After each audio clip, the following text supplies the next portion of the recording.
Card? হ্যাঁ আর্যগড় থেকে ও বেরোবো। হ্যাঁ। তো আর বলো এবার। বলছি ওটা হয়েছে কি বলতো, ও 2টো অব্দি পেশেন্ট দেখেছে, ঠিক আছে। মানে রাত্রি পেশেন্ট 2টো? রাত্রি 2টো, ঠিক আছে। আচ্ছা। 2টো অব্দি পেশেন্ট ডেকেছে, দেখে রুমে এসে অনলাইনে অর্ডার করে 4জন বন্ধু মিলে খেয়েছে, ডিনার হুম করেছে। হুম করে ও খুব টায়ার্ড ছিল, যেহেতু 36 ঘন্টা ডিউটি ছিল, হুম টায়ার্ড ছিল। ও কি করেছে, ওই সেমিনার রুমে গিয়ে হুম শুয়ে পড়েছে একটা রেড কালারের ব্ল্যাঙ্কেট ঢাকা দিয়ে। হুম। কিন্তু তারপরে মানে সেমিনার রুমে এমনি কি তোমাদের ওরকম সেমিনার রুমে টুমে ঘুমানো হয়? মানে আমি যদিও কোনো আইডিয়া নেই, ওই জন্য জিজ্ঞেস করছি। না, এবার একটা রেসিডেন্টাল ডক্টর রুমস থাকেই, আচ্ছা। বুঝতে পেরেছিস, তারপরেও সেমিনার থাকে। এবার হুম। সেমিনারে একটা বেড থাকে, আর আচ্ছা ডক্টরস রুমে 2টো 3টে, যেরকম বড় ঘর হবে সেরকম বেড পাতা থাকে। আচ্ছা আচ্ছা। মেনলি ডক্টরস রুমে শোয়ার কথা, ঠিক আছে। হুম হয়েছিল কি, ওকে বডিটা পাওয়া গেছে সেমিনার রুমে, হুম কিন্তু ঘুমাচ্ছিল ডক্টরস রুমে। যে হুম রুমটা তোর এখন ভাঙা হয়েছে, দেখেছিস রুমটা ভেঙেছে, হুম হুম হুম হুম, একটা ভিডিও ঠিক দেখছিলাম। বাথরুমের পাশেই, হুম ঠিক আছে, মানে বাথরুমটাকে অজুহাত দিয়ে হুম ওই রুমের দেয়ালটা ভেঙে দিয়েছে। অ্যাকচুয়াল কাণ্ডটা ঘটেছে তোর ইয়েতে, ওই রুমটার ভেতরে, ডক্টর রুমে? ডক্টরস রুমে। ডক্টরস রুমেটা ঘটনাটা ঘটেছে, ওই বডিটাকে তো ডক্টর ধস্তাধস্তি। রুমে ওই দিন আর কেউ ছিল না, খালি মানে অনলি ওই দিদিটাই ঘুমাচ্ছিল?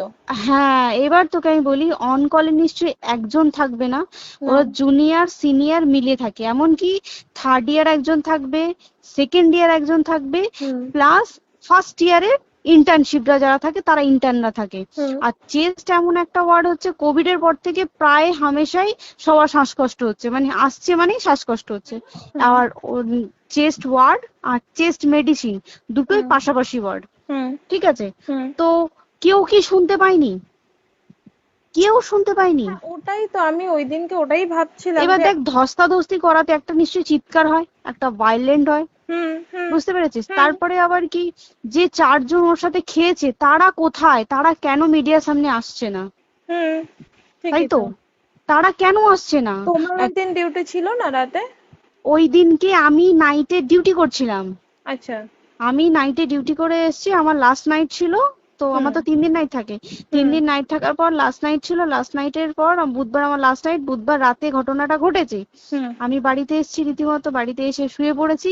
3টের সময় আমার কাছে ফোন এসছে যে সবাইকে ডেকে পাঠিয়েছে, ইমিডিয়েট আয়। হুম। তখন গিয়ে দেখি আরজিকরে এই অবস্থা, পুরো গোটা হাসপাতালকে ডেকে পাঠিয়েছিল। গিয়ে দেখি পুলিশ ছয়লা, মানে, আর ওকে যেভাবে, আমি তো বডিটা দেখেছি রে, মানে আমাদের হুম। এখনো পর্যন্ত চোখ থেকে নামছে না। রীতিমতো মনে হচ্ছে মেয়েটা যেন আমাদের পাশে পাশে ঘুরছে, হুম একদম হুম হুম এরকম, মানে মানে অদৃশ্যমান, মানে আমরা এরকম ভাবতে পারছি না যে এরকম ভূত হুম থাকে বা একটা স্পিরিট থাকে বা কিছু। এখন আমরা বুঝতে পারছি না ওর আত্মাটা এখনো ঘুরছে আমাদের আশেপাশে। দেখ, ওর আমার তলাটায় নাকি, তো ওর থেকে ও থাকে 4 তলায়, 4 তলায় ঘটনাটা ঘটেছে, ঠিক 2টো ফ্লোর নিচেই আমি থাকি, আমার আচ্ছা। রুমটা, ঠিক আছে। কিন্তু তাও আতঙ্কে আমরা মানে একদম স্তব্ধ হয়ে গেছে আরজিকরটা। কিন্তু ব্যাপারটা হচ্ছে, তাহলে ডক্টর রুম থেকে ওকে সেমিনার রুমে নিয়ে যাওয়া হয়েছে? হ্যাঁ, অবশ্যই নিয়ে যাওয়া হয়েছে। এবার দেখ, নিয়ে যাওয়া হয়েছে, ওকে যেভাবে মারা হয়েছে, এটা একার পক্ষে সম্ভব অসম্ভব, না দিস একদম। Is a impossible. পুরোপুরি গ্যাং রেপ, গ্যাং রেপ ছাড়া কোনো কিছু নয়।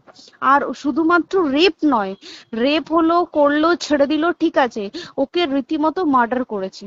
মানে মানে হিসেব মতো যা বুঝছি মানে তোমার কথাতে, হ্যাঁ, ওটা হচ্ছে ওর ওই বন্ধু বান্ধব মেবি ইয়েস, জড়িত। এক্স্যাক্টলি। হয় ওর বন্ধু বান্ধব কেউ, ঠিক আছে, মানে 4জনের মধ্যে কেউ, আইদার ওকে এমন কিছু করতে বলতে, দেখ বড় বড় কোম্পানিতেও তো এরকম হয়, মানে হুম হয় তুমি আমার সাথে কম্প্রোমাইজ হুম করো, নয় হুম তুমি হুম চাকরি হুম ছেড়ে চলে হুম যাও, হুম হুম হুম হয় তো। হুম হুম। এ- এখানেও সেরকম কিছু একটা হয়েছে। যাকে যে ক্রাইম করেছে, সেও কিন্তু নর্মাল ডক্টর নয়, কিন্তু সেও একটা ভালো পোস্টে র্যাঙ্ক করছে, বুঝতে পেরেছিস, তবেই কিন্তু পুরো ব্যাপারটাকে হসপিটাল চেপে যেতে চাইছে, পুরো ব্যাপারটাকে। তাহলে এই সিভিক যে, ও কোথা থেকে আসছে? এবার তোকে আমি বলি ওটা কোথা থেকে আসছে। আমাদের প্রিন্সিপাল চেঞ্জ হয়ে গেছে, ডেপুটি সুপার হুম চেঞ্জ হয়ে গেছে, তারপরে আমাদের ওই অ্যাসিস্ট্যান্ট সুপার চেঞ্জ, সব চেঞ্জ হয়ে গেছে। হুম তারপরে যে ওয়ার্ডের ডাক্তাররা ছিল, সিস্টাররা ছিল, ওয়ার্ড বয়রা ছিল, মাসিরা ছিল, সবাইকে ডেকে এখন হুম সাসপেন্ড করা হয়েছে। হুম তারা কোথাও যেতে পারবে না, রোজ গিয়ে কোর্টে গিয়ে দেখা করেছে, আজকেও কোর্টে গেছিল সবাই। হুম তারপরে উম, তারপরে তোমার তোর এগুলো হলো, তারপরে তোর কি বলে, আরে বল না, ওই সিবিআই এটা হয়েছে কি, মানে ও সেই সঞ্জয় রায় যে ধরা পড়েছে, হুম অ্যাকচুয়াল কিন্তু ও নেই, হুম ঠিক আছে? ওর এতটা ক্ষমতাই হয় না। ও অত রাত্রে কি করতে যাবে? হুম ও অত রাত্রে ওখানে কি করতে যাবে? ও না পেশেন্ট, ও নাকি বলছে দালাল পেশেন্ট নিয়ে গেছে, তো পেশেন্ট নিয়ে যখন গেছে দিদিটার রুমে যখন যাবে, নিশ্চয়ই দিদিটার রুমে কোনো কাগজপত্র দেখাতে যাবে, সেই অবস্থায় গিয়ে দেখে যে এরকম এরকম ঘটনা, তা ঝাঁপিয়ে পড়েছে ওর উপরে। হুম এরকম কিছু কি, তাও কিছু নয়, শুধু গেছে দেখছে ড্রিঙ্ক অবস্থায়, ওকে ক্যামেরায় দেখা গেছে ড্রিঙ্ক অবস্থায় গেছে আর এসছে, এইটুকুই দেখা গেছে। তারপরে হচ্ছে কি, তোর অনেক রকম এখানে অনেক রকম ব্যাপার আছে। যে দিনকে ঘটনাটা ঘটে তার ঠিক দুদিন পরে ওই সেমিনার বাথরুমের অজুহাত দিয়ে সেম ডক্টর যে রুমের হুম দেওয়ালটা আছে ওই হুম দেওয়ালটা ভেঙে দিয়েছে। কেন? প্রথমে ওকে বললো সুসাইড করেছে, আমাদের যখন ফার্স্ট খবর আছে তখন সুসাইড করেছে। হুম তারপরে যখন হসপিটালে যাই তখন গিয়ে শুনছি নাকি না সুসাইড করেনি, এটা রেপ করেছে, রেপ করে মার্ডার করা হয়েছে। হুম বুঝতে পারলি, এখানে বিশাল বড় একটা গেম চলছে। এবার আর যে ওর উপর কি রাগ ছিল মানে? হ্যাঁ হ্যাঁ হ্যাঁ হ্যাঁ হ্যাঁ হ্যাঁ, একদম আমি তো কি বললাম, শোন তুই যদি কারোর সাথে কম্প্রোমাইজ করিস তাহলে তোর পোস্ট হুম বাড়বে, হুম হুম তুই হুম কারোর সাথে কম্প্রোমাইজ করবি না তোকে মার্ডার করে দেবে। মানে মানে ওরকম টাইপের কিছু বলছো তো? এরকমই টাইপের কিছু একটা ছিল।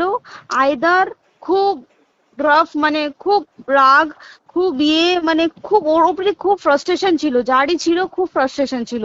শুধু ওকে মারিনি রে, রীতিমতো মার্ডার করেছে। ওর যে ক্ল্যাচারটা ছিল, হুম ওর আমি ইউরিন, শুনেছি এটা। ওর ইউরিনের রাস্তায় ক্ল্যাচারটা ঢুকিয়ে দিয়েছে, তুই ইস, জানিস? মানে কি বলবো, মানে ওকে দেখা যাচ্ছে না, আমরা তো দেখেছি নিজের চোখে, ওকে দেখা যাচ্ছে না। মানে একটা ব্লিড। মৃত্যু কতটা, মানে এইটা মানে প্রচন্ড কষ্ট পেয়ে একটা মেয়ে মারা গেল না? আর ওর যে গলাটা চেপে ধরেছে, আহ ওর ওই চেপে ধরাতে মানে এতটাই জোরে চেপে ধরেছে যে ওর চোখ ফেটে রক্ত বেরিয়েছে। আহ, ছি, ছি, ছি। বুঝতে পেরেছিস? মানে মানে কি বলতো, যদি ধরা পড়ে না উচিত, মানে যারা এটার সঙ্গে দায়ী না আর এই ওদের। যে সিবিআইটা হয়েছে, সিবিআইটা একমাত্র আমাদের জোরেতেই সিবিআইটা এসছে। মানে হুম হুম আমরা ওই সঞ্জয় রায় একার পক্ষে সম্ভব না এইসব। তারপরে পোস্টমর্টম রিপোর্টে তুই জানিস ওই আমাদের ভাজাইনা থেকে 150 গ্রাম স্পাম বেরিয়েছে। ইস, পোস্টমর্টম রিপোর্ট 150 গ্রাম স্পাম, মানে বুঝতে পারছিস? Hmm not a calculated, minimum minimum কম করে 6 থেকে 7 জন করেছে ওকে রেট। ছি ছি ছি। ওই জন্যই তো আমরা এতটা বেশি ভাইলেন্ট হয়ে গেছি, বুঝতে পেরেছিস? আর তারপরে আমাদের দেখো, একটা মেয়ে তার কাজের জায়গাতেই ছিল, এমনটা নয় যে রাস্তাঘাটে কোনো বিপদ, ও তার কাজের আরে জায়গাতেই সেফ নয়। শোন দেখ, বড় বড় কোম্পানিতে কি হয়, রুমের ভেতরে এগুলো হয়, মানে ধর রুমের ভেতরে হলো, যেমন কল সেন্টারে হয়, নাইট হুম শিফটে হুম হয়, হুম হুম। এইগুলো একসেপ্টেবল। বাট হসপিটাল হচ্ছে কিন্তু এমন একটা আরজি এরিয়া, করের মতো একটা, হ্যাঁ। আরজি কর বলে না, যে কোনো হাসপাতালে কেউ যদি স্ব ইচ্ছায় কারোর সাথে রিলেশনশিপে গিয়ে করতে চায় সেটা আলাদা জিনিস কিন্তু, হুম ঠিক আছে? হুম কিন্তু কেউ কারো বিরুদ্ধে এইভাবে করতে পারে না রে, তুই জানিস না? মানে ওয়ার্ডে দেখ, কম বেশি আমরা সবাই ঘুমাই, কম বেশি আমরা হুম সবাই জেগে হুম। থাকি, জেগে তো থাকি। তাতে কি কেউ শুনতে পায়নি? তার কি একদম সেটাই। ভাইলেন্স ছিল না? যদি কেউ না শুনতে পারে তাহলে ওর খাবারে কেউ কিছু মিশিয়েছিল, হুম তাই কি না? হুম হুম সেটাও পোস্টমর্টম রিপোর্টে মানে লিক করছে না যে কেন খাবার খাবার ও তো খাবারটা খেয়েছিল, সেটা তো নিশ্চয়ই পেটেই ছিল, পেট থেকে তো হুম বমি করে বের করে দেন, সেটা হুম তো ফরেনসিক রিপোর্টে কিছু বলবে। হুম আর তুই জানিস না, দেনার দেন মানে ধর পোস্টমর্টম রিপোর্ট আসতে 3 দিন সময় লাগে। হুম ও যেদিনকে মরেছে ঠিক তার পরের দিনকে বিকালবেলা পোস্টমর্টম রিপোর্ট বার করে দিয়েছে, মানে বডি বার করো আর পোড়াও, হুম 10 সেকেন্ডের মধ্যে ওর বাড়িতে নিয়ে গেছে, তারপরে বডি পুড়িয়ে দিয়েছে। মানে কি বলবো, হসপিটাল, মমতা ব্যানার্জি, সবাই মানে তৃণমূল প্রত্যেক সবাই হুম এটাকে পুরোটাই কেসটাকে চাপা দিতে চাইছে, পুরোটা পুরোটা। তবে তুই ভাব, যে মানুষটাকে এত ক্ষতবিক্ষত ভাবে মেরেছে, তাকে অভিষেক ব্যানার রেপ কি কলকাতায় প্রথম হলো? নয়, হুম বিভিন্ন জায়গায় বিভিন্ন ভাবে রেপ হয়েছে, হুম ধরা পড়েছে, ফাঁসি হ্যাঁ হয়েছে কি হুম জেল হয়েছে। হুম অভিষেক বন্দ্যোপাধ্যায় কেন বললো জাস্ট এইট তোর কি বলে এনকাউন্টার করতে? মানে কি সঞ্জয়কে যদি এনকাউন্টার করে পুরো কেসটা চাপা পড়ে পুরো যাবে, কেসটা চাপা পড়ে যাবে একদম। স্টুডেন্টরা ঠান্ডা হয়ে যাবে, হুম হুম আর আমরা সেটা মানবো না, আমরা সেটা হতেই দেবো না।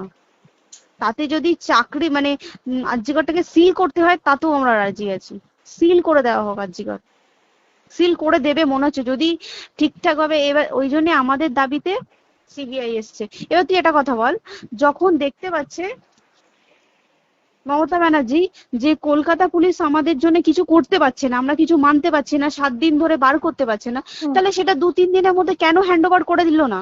হুম তাই তো। তাই কি না?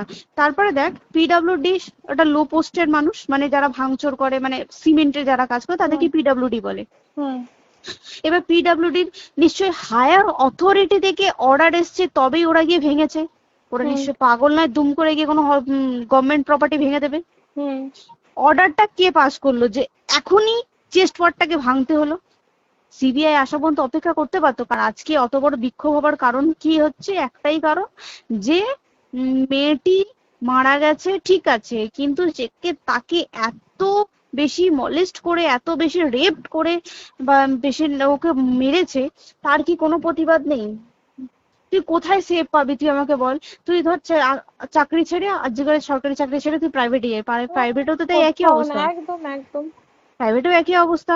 তুই কোনো চায়ের দোকান খুলে বসবি, অনার্সশিপে তুই বসলেও তাও এসে তো হাজার ছেলেরা থাকে, হুম হাজার ছেলেরা টিজ করে, তুই কোথায় কি করবি? তাহলে আমাদের সেফটি কোথায়? আমাদের মুখ্যমন্ত্রী মমতা ব্যানার্জি সে একটা লেডি হয়ে তাহলে আমাদের কি সেফটি দিয়েছে? আমাদের কি লক্ষ্মী ভান্ডার দিলে this is a problem solve? পুরো মাসের আমাদের কি সব খরচা চলে যায় লক্ষ্মী ভান্ডারে? জানি না, আই ডোন্ট নো, মানে আমরা প্রচুর ক্ষেপে আছি, প্রচুর, মানে এর বিচার না চাওয়া পর্যন্ত তা তুই ঠিকই তো। ভেবে চল কি এটা সলভ হবে না। আমরা মানে বিচার আমি নিয়ে আমি কথা বলবো। 2 দিন ধরেই ভাবছিলাম তোমাকে ফোন করবো, কিন্তু মানে এটা ওটাতে হয়ে উঠছে না। আর তোমাকে তো হুম। আমি ওই দিন রাতেই হোয়াটসঅ্যাপ করলাম না। হ্যাঁ হ্যাঁ এবার হ্যাঁ তখনই না আমি ব্যাপারটা অতটা বুঝতে পারিনি, আর আমার তার পরের দিনই ভোরবেলা ডিউটি। তা হ্যাঁ। আমি খুব তারপর সাবধানে থাকিস রে, আর খুব বলো না, সাবধানে না না। থাকিস। হ্যাঁ তাই তো, এখন মানে আর তোমরাও সাবধানে থাকো কি সবাই। বলবো বল, কিছু বলার নেই। দেখ আমাদের মধ্যবিত্ত মানুষরা আমাদের চাকরি করে খেতেই হবে, সোজা কথা। একদম একদম। তাই কিনা বল? বাবা এত হুম পুঁজি নেই যে বসে অত, বসে খাবো, ঠিক আর আছে? সেই মেন্টালিটিও নেই। পুঁজি হ্যাঁ যদিও থাকে, মেন্টালিটিও নেই হ্যাঁ যে এবার বাবার তুই, পুঁজিতে খাবে। এবার একটা কথা তুই বল, চাকরিটা কোথায় গিয়ে করবো তুই একটা বল? কোন সেটাই। স্টেটে গিয়ে চাকরি করবো তুই আমাকে বল? ওই যেমন, মানে এটা হয়তো আমার মা যেমন বাড়িতে থেকে 7টার মধ্যে ঢুকে যাও, দিদিকে তো ধরো অনেক রাত অব্দি 9টা, 9:30, 10টা অব্দি ল্যাবে থাকতেই হয় না। এবার তুই কি করবি কি বল, কি করবে করবি? বলো তো, এখন কিছু নেই। করার আছে? দেখ ল্যাবেও তো সব ছেলেরা আছে, ছেলে হ্যাঁ আছে মেয়ে আছে, তুই একদম। কাকে বারণ করবি, তুই কাকে বিশ্বাস করবি তুই বল? তুই ধর কলিগদের সাথে খেতে বসেছিস, ঠিক আছে, তোর টিফিনটা যদি কেউ চাইলো তুই তাকে না দিয়ে পারবি?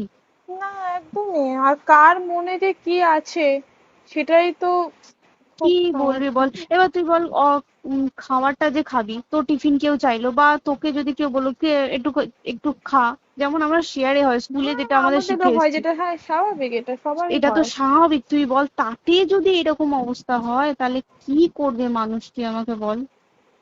আজকেও তো তাই আমাদের দেখ না, 11টা থেকে আমাদের তোর ক্যান্ডেল দিয়ে হোয়াইট ড্রেস হুম। পরে সব শ্যামবাজারে একতা হবে। এখন আবার বৃষ্টি শুরু হয়েছে, কে জানে বৃষ্টি, কি প্রচুর বৃষ্টি শুরু হলো।